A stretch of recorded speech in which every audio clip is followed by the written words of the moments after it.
Masih di Fakta 62, selama masa kampanye pemilu 2024, spanduk calon anggota legislatif serta calon presiden bertebaran di jalanan. Namun sayang sejumlah spanduk dipasang serampangan hingga cenderung membahayakan.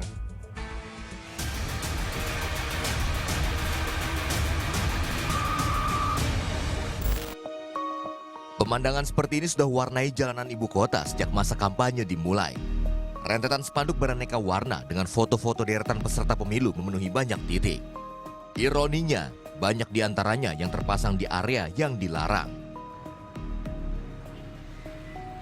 Masuki masa kampanye, sebetulnya KPU telah melarang sejumlah kawasan untuk dijadikan sebagai Wall of Fame. Namun faktanya, jika kita melihat di ruas-ruas ibu kota, banyak sekali area-area yang dilarang justru dijadikan tempat untuk menempelkan spanduk, seperti taman dan juga pepohonan.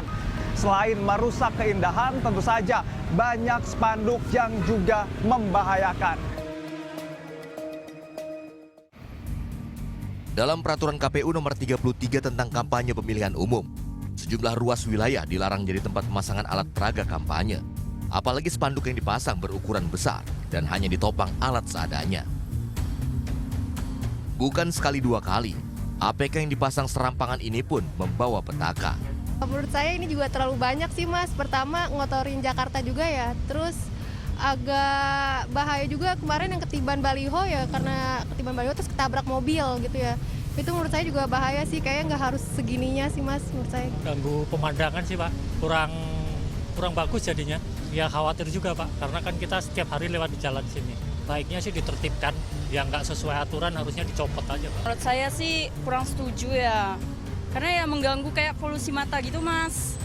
Terus habis itu jujur saya juga pernah kejedot tangannya saya gara-gara baliho kayak gitu. Di Jalan MT Haryono, Jakarta Timur, pemasangan bendera partai beresiko mengaburkan pandangan pengendara motor. Kondisi serupa juga tampak di Jalan Raya Dr. Saharjo dan Jalan Raya Pasar Minggu, Jakarta Selatan. Pemasangan APK ini kan cukup brutal ya di atas trotoar gitu. Kenapa kami sampaikan itu? Di situ hampir sepenuhnya banyak baliho atau poster yang cukup besar, itu 100% menghalangi jalurnya pejalan kaki. Ini menambah potensi bahaya bagi para pejalan kaki. Karena apa? Karena memang para pejalan kaki itu harus rela ya turun ke jalan raya demi menghindari blockingan dari baliho-baliho yang ada selama ini dipasang di atas trotoar. Nah, itu sebenarnya potensi bahaya nyawa para pejalan kaki gitu. Berdasar data Komisi Pemilihan Umum Republik Indonesia, jumlah daftar tetap calon anggota DPR RI tahun 2024 adalah 9.917 orang. Itu belum termasuk daftar tetap caleg DPRD DKI Jakarta yang turut berkampanye di ibu kota.